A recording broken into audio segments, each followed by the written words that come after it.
Well, shalom, my name is Todd Bennett, and this is the weekly recording of the Shema Yisrael message.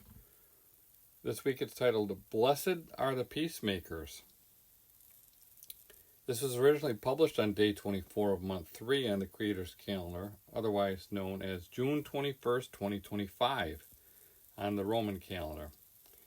It's been 19 days since Shavuot, when we remembered the separation of mankind at Babel, and we celebrated the solution provided by Yahuwah through a covenant that specifically defined the conduct for his people. We know that languages were divided at Babel, and Yahuwah created all those languages. He is multilingual. He knows them all, and when Yahuwah spoke from the mountain, I'm pretty sure that the words spoken by him penetrated the inner beings of the people. No matter what language they spoke, they understood those words. And it's important to remember that the children of Israel came out of Egypt with a mixed multitude of peoples. Multitudes had flocked to Egypt like Israel at one point due to the famines around the region, and many of them stayed there. So there were peoples from all over the nations that were in Egypt at the time, and so when Israel left, they left with a mixed multitude of peoples, and they spoke a variety of languages, most likely. Well, nearly 1,500 years later, the set-apart Spirit actually helped individual people speak in diverse languages so that all the people from the nations gathered in Jerusalem for Shavuot could understand. And that event set the stage for the regathering of the nations that is ongoing. It revealed that now all the nations could receive the word and enter into the kingdom through a renewed covenant. Well, the other day, I had a wonderful time of fellowship with a brother from Mexico. We weren't discussing how Texans fought against Mexico and took land that later became part of the United States of America. We weren't interested in the nations we were born in. Rather, we were focused on the kingdom that we were reborn into. We talked about the miracles in our lives that resulted from the love of Yahuwah and his precious Son. We even talked about the last miracle of Yeshua and the 153 fish. We also discussed the importance of loving our neighbor as we fish for the sons of Elohim. And it's a far different conversation than I see occurring with many Christians these days as the drumbeat of war gets louder and louder. In fact, just hours after I sent out this message, we got the news that the United States had bombed 3 Iranian nuclear sites. So they keep getting louder. But I wanted to start by maintaining a focus amidst all the news that surrounds us. Well, we're beyond the 50-day count from unleavened bread to Shavuot. We are in the midst of another count that Moses was up on the mountain. When Moses was up on the mountain receiving the terms of the covenant. This was the time when he was up on the mountain that the people made an idol and declared a pagan feast to Yahuwah. Remember that Yahuwah was interrupted by the people while speaking the words.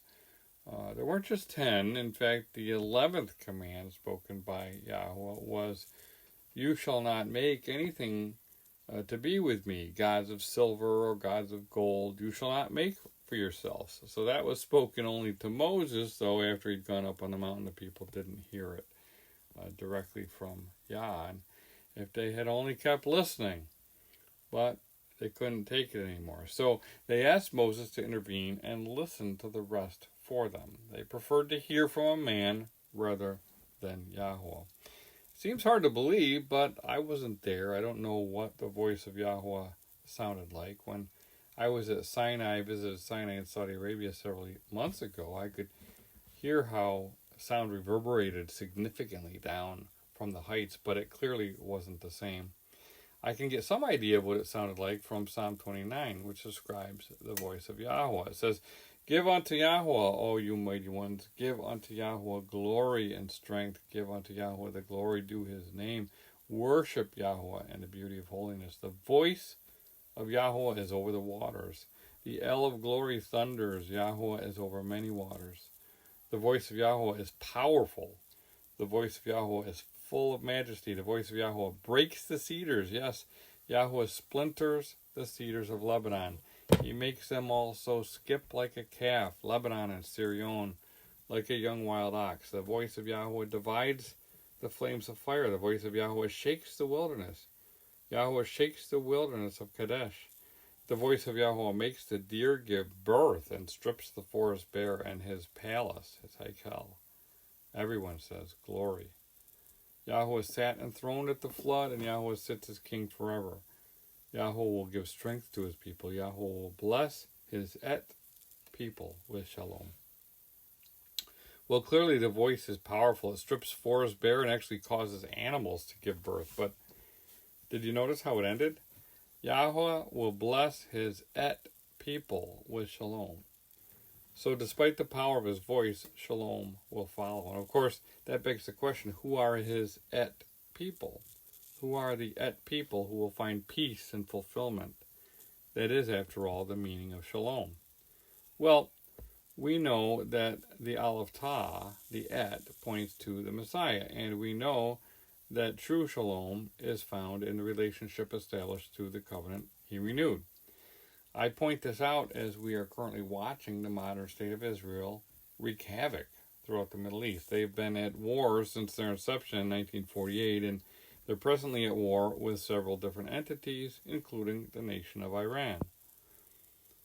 I've been making an effort to avoid all the political deception going on leading up to this, as it can be a huge distraction from the message. Nevertheless, now that Israel has decided that it was critical to suddenly attack Iran in the midst of negotiations, I felt it was important to point out a few things as the rhetoric, propaganda, and manipulation reach a climax. I specifically recall the groundwork laid for the war on Iraq in 2003 as Benjamin Netanyahu testified before Congress that Saddam Hussein was feverishly working towards weapons of mass destruction. I also remember Colin Powell laying out all the supposed proofs regarding the Iraqi weapons program. This urgency was then sprinkled with stories about what a bad guy Saddam was, even though he was America's guy for a long time during his war against Iran.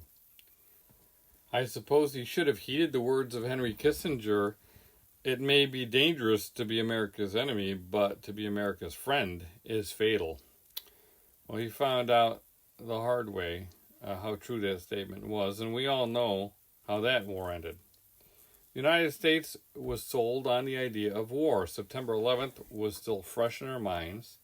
Sadly, while the military-industrial complex got rich, a lot of soldiers and Iraqis got dead.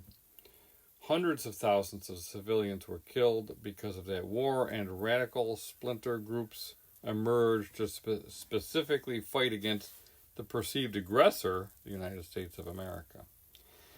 As a result of America's response to the September 11th event, we have been in a perpetual war against terror. In fact, President George Bush issued Executive Order 13224 on September 23, 2001, that actually defined who was classified as a terrorist. That definition of a terrorist is certainly up for debate, as I mentioned in my book, The Israel Dilemma. Israel recently initiated a surprise attack on Iran while it slept. They assassinated military leaders and nuclear scientists in their homes with their families.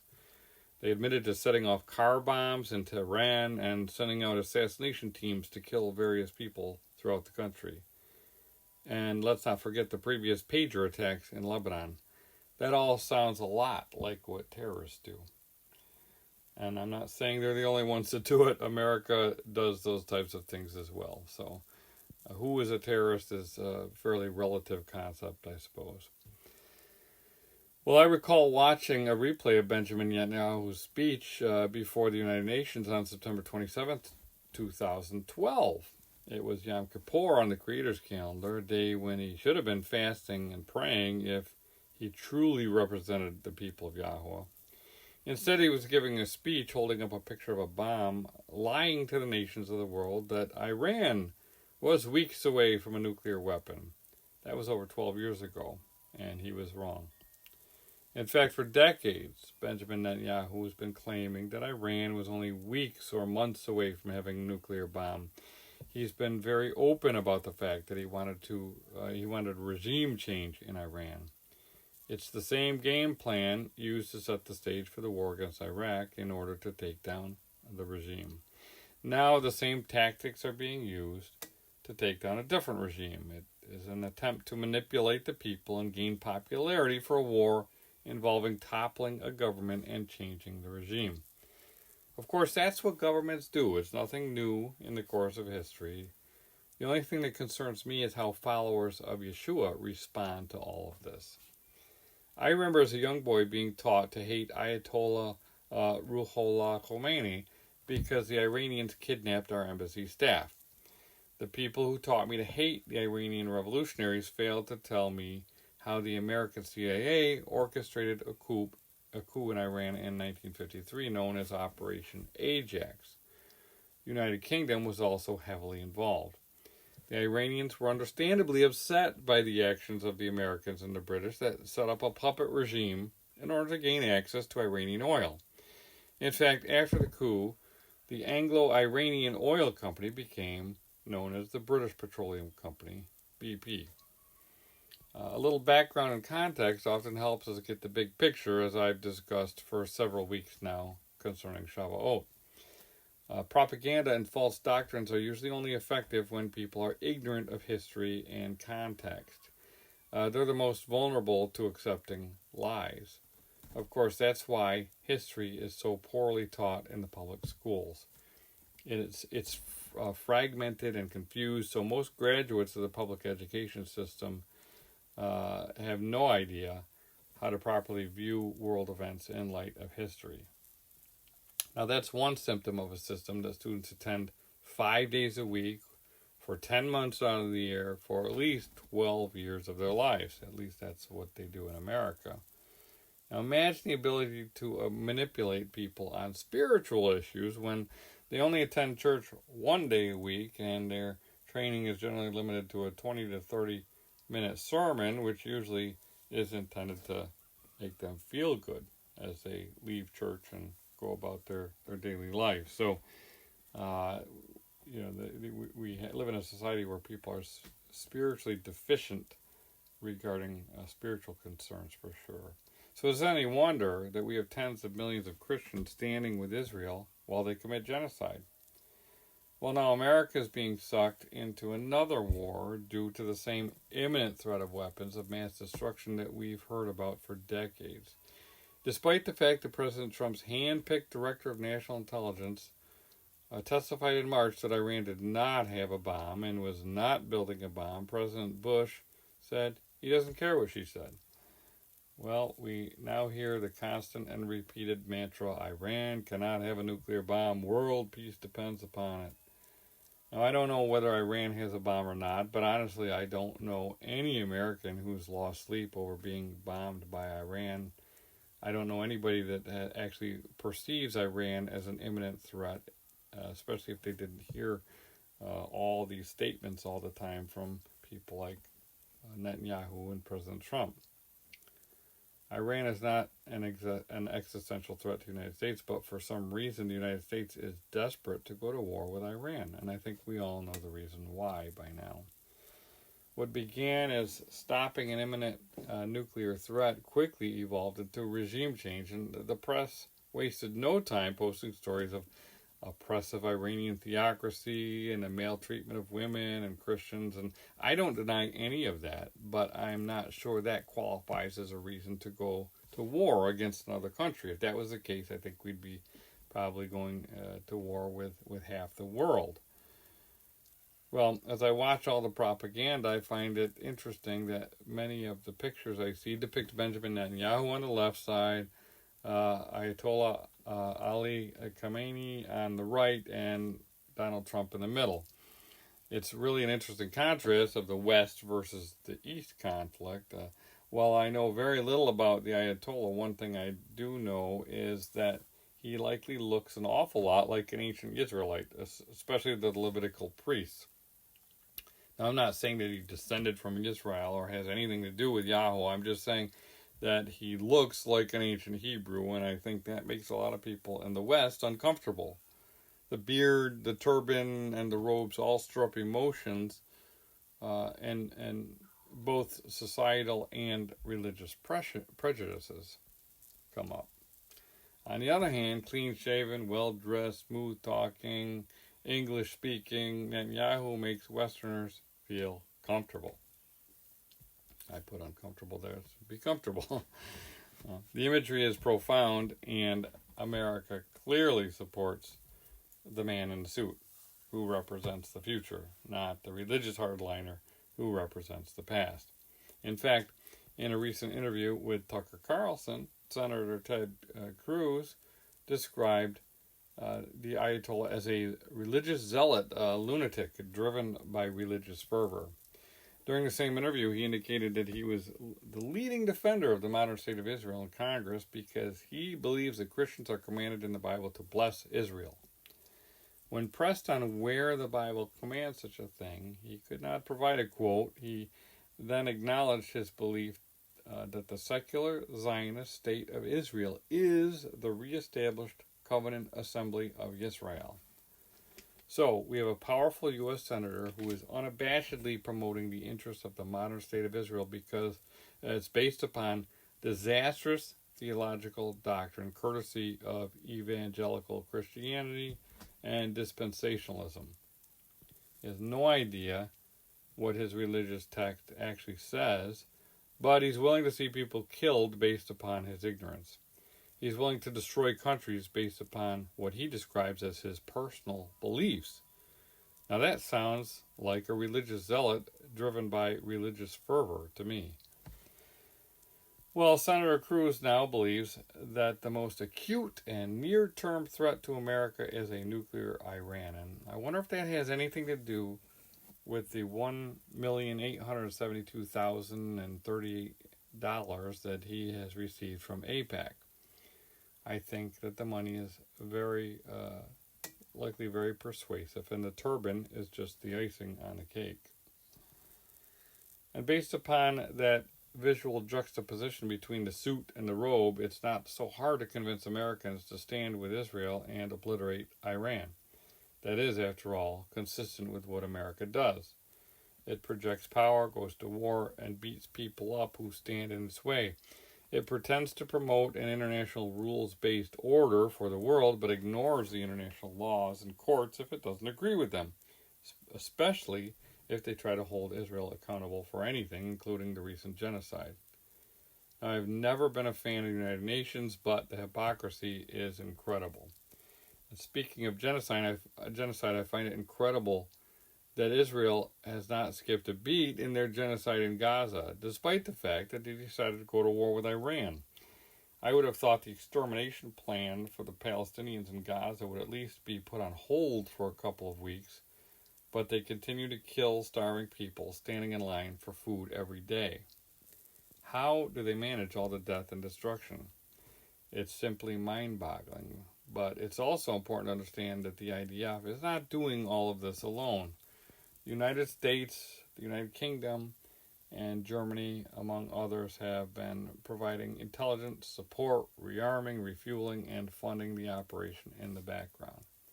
That's because Israel is really just a tool for the New World Order. It was actually conceived by the Illuminati and authorized by the United Nations.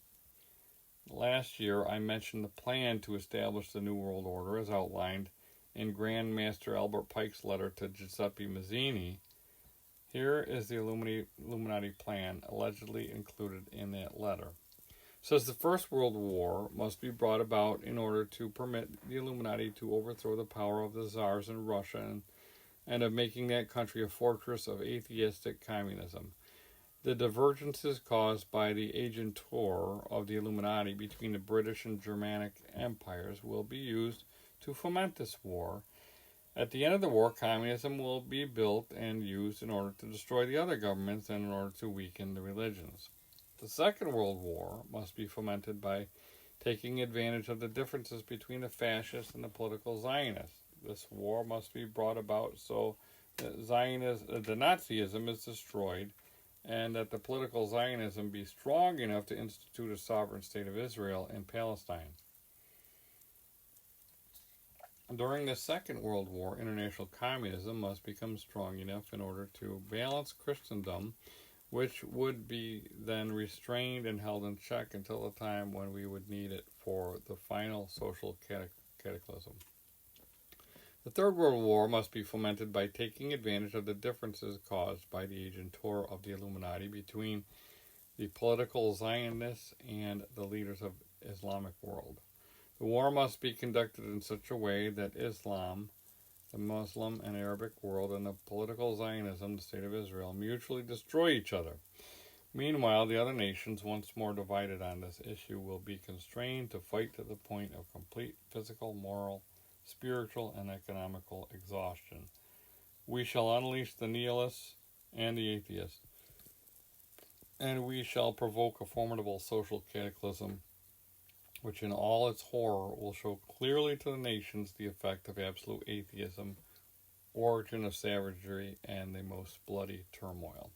Then everywhere the citizens, obliged to defend themselves against the world minority of revolutionaries, will exterminate those destroyers of civilization, and the multitude, disillusioned with Christianity, whose deistic spirits will from that moment be without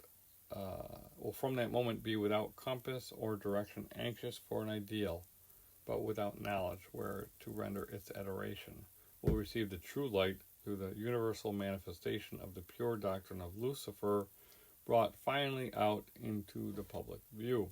This manifestation will result from the general reactionary movement which will follow the destruction of Christianity and atheism, both conquered and exterminated at the same time.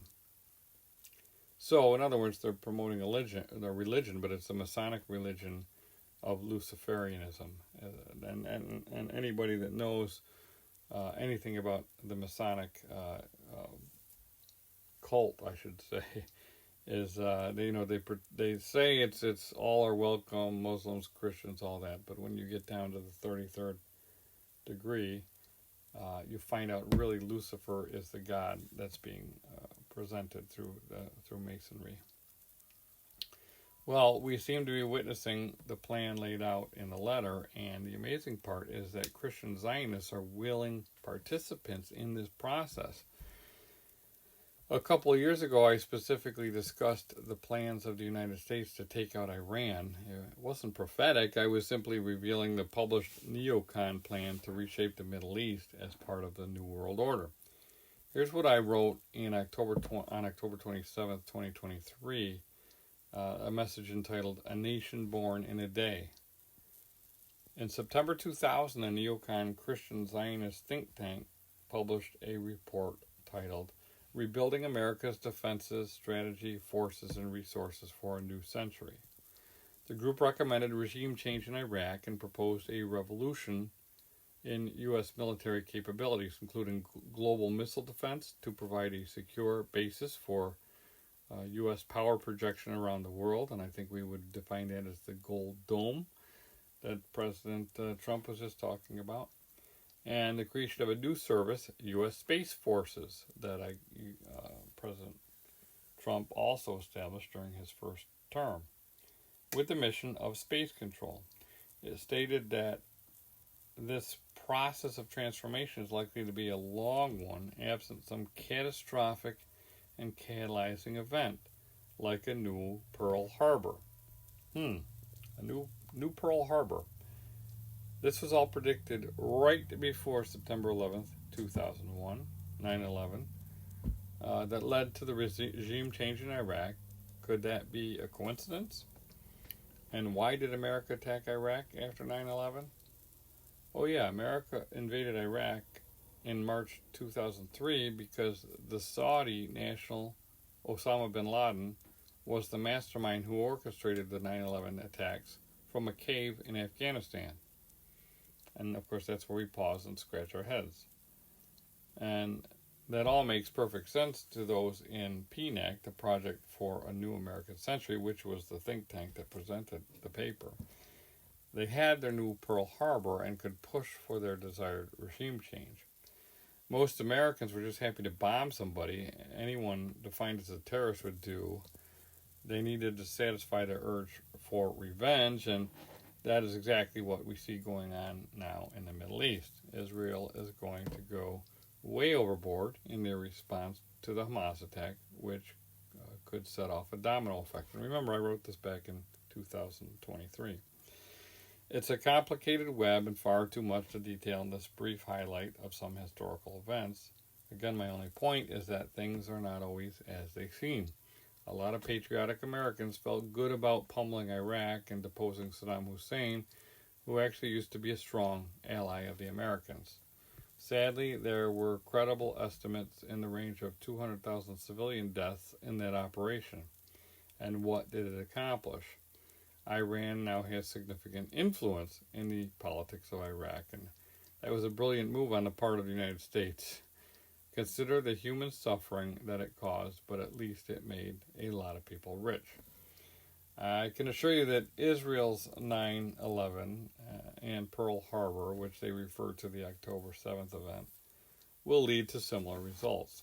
A lot of innocent lives will be lost to accomplish the objectives of different nations, corporations, organizations, and evil people.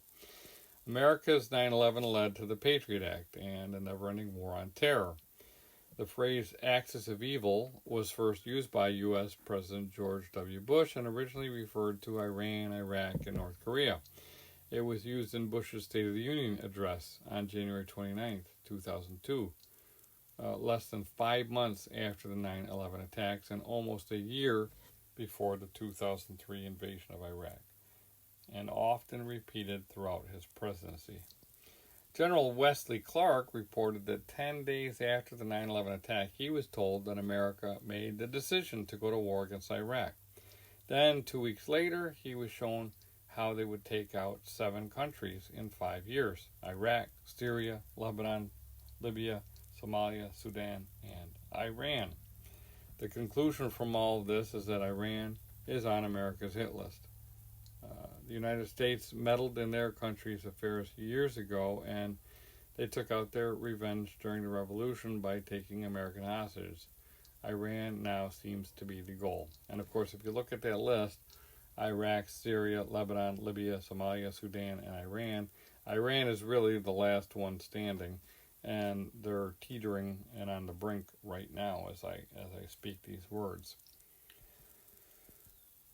Well, I have to say that my statements were accurate because I was simply repeating their plan, and their plan has not necessarily gone that well. They've destroyed a lot of countries and left a lot of those countries in civil war and distress, and we haven't talked about all the different civilian death toll, the death tolls in Sudan and Somalia, and they continue to this day. It's just this plan is actually wreaking havoc on millions of people.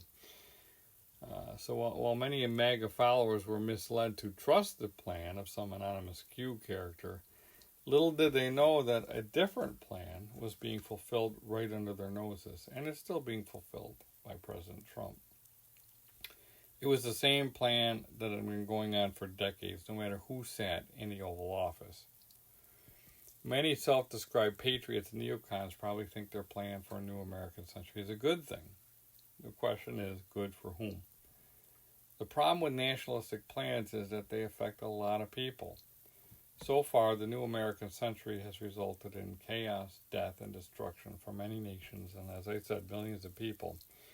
Neocons often present their actions to the public as a righteous cause, but in reality, it's mostly a facade to achieve their true objectives: power and wealth. Again, that's nothing new. It's simply the story of history, and that's what nations do. The important thing to remember is that while we live in this world, we are not of this world. And that's what I try to remind people each week. I was born and raised in the United States of America in a Christian church, but ultimately I had to align myself with one king and focus on the priorities of his kingdom. And that's what many Christians fail to do, especially Christian Zionists. And what I find particularly disturbing is people who claim to follow the Messiah gleefully wringing their hands at the prospect of a war with Iran. Senator Lindsey Graham posted "Game on" after Israel began their attack on Iran last week, In that same post, he exhorted the people, pray for Israel. The post spoke volumes because to some people, this is simply a high-stakes game. And neocons see this as another move in their chess game to subvert the plans of the Chinese Belt and Road Initiative and BRICS. Iran plays a significant role in China's plans for the future and also provides China with a lot of oil. And I have here on the screen a map showing the Belt and Road Initiative and the modes of transportation and the routes that are planned, and we can see how they flow through Iran, among other nations. While others like Christians, Zionists see this as a holy war and an opportunity for the Battle of Armageddon and the return of Jesus. In fact, I suspect this might be the opportune time for the Jews to build their temple in order to receive their Messiah. Why not? What have they got to lose? And after all, many Muslims are anticipating their Mahdi, which is their version of the Messiah. It seems like this would be a good time for a Messiah to arrive, and several religions are currently expecting their version of a Messiah. I think that they're all going to be in for a big surprise. Here's what the text of Revelation has to say about the return of the one true Messiah. It says, "Now I saw heaven opened, and behold a white horse. And he who sat on him was called Faithful and True, and in righteousness he judges and makes war. His eyes were like a flame of fire, and on his head were many crowns. He had a name written that no one knew except himself. He was clothed with a robe dipped in blood, and his name is called the Word of Elohim. And the armies in heaven, clothed in fine linen, white and clean, followed him on white horses. Now out of his mouth goes a sharp sword, that with it he should strike the nations. And he himself will rule them with a rod of iron. He himself treads the winepress of the fierceness and wrath of Almighty Elohim, and he has on his robe and on his thigh a name written, King of Kings and Lord of Lords." Yeshua is coming to make war and judge, and it's not going to be pretty. That's why it's important to be on the right side, which is his side. The only way we can be certain we are on the right side is to be known by him and found doing his work when he returns. And that involves bearing good fruit. In fact, I'd originally planned to expand more on the question of how to bear good fruit, but I got interrupted by World War III this week. This actually has a lot to do with the issue of good fruit, though. Next week, I hope to delve into that issue a little further, especially in light of the prophecies that people are misinterpreting and misapplying due to their limited understanding of history and the scriptures. I see a lot of people trying to apply Ezekiel 38 to the war against Iran, but they cannot square modern Israel with the people described in the text, specifically a land of unwalled villages, a peaceful people who dwell in safety, all of them dwelling without walls and having neither bars or gates. Well, this is definitely not a description of the modern state of Israel, which is literally a police security state on the verge of war at all time. It's the exact opposite of what's being described in the text, and I wrote about this eschatological dilemma in my book, The Final Shofar. Hopefully next week we can discuss Ezekiel further in its proper context, along with the good fruits that we need to be bearing. For now, I would encourage you to avoid the rotten figs and the bad fruit of death and destruction being promoted by the warmongers of the world. Remember the big picture that we've been focusing on, which is the Master's plan to replenish his kingdom with a family and restore the nations and creation through his Son. That was the amazing message contained within the last miracle of Yeshua, involving the 153 fish caught in a net that did not break. Those 153 fish represented sons of Elohim in Hebrew, and Yeshua trained his disciples to fish for men who would be drawn into the kingdom and be transformed into sons of Elohim. That miracle was the exclamation point of his ministry. He told his disciples to go out into the nations to fish for those sons of Elohim, not to go to war to kill people so that certain Jews who reject him can take over the Middle East. I say this often, but it's sadly it's true. Most Christians simply do not believe Yeshua. They claim to follow Jesus, but they don't follow the Messiah's instructions in the New Testament. That's why Yeshua asked, "But why do you call me Lord, Lord, and not do the things which I say?"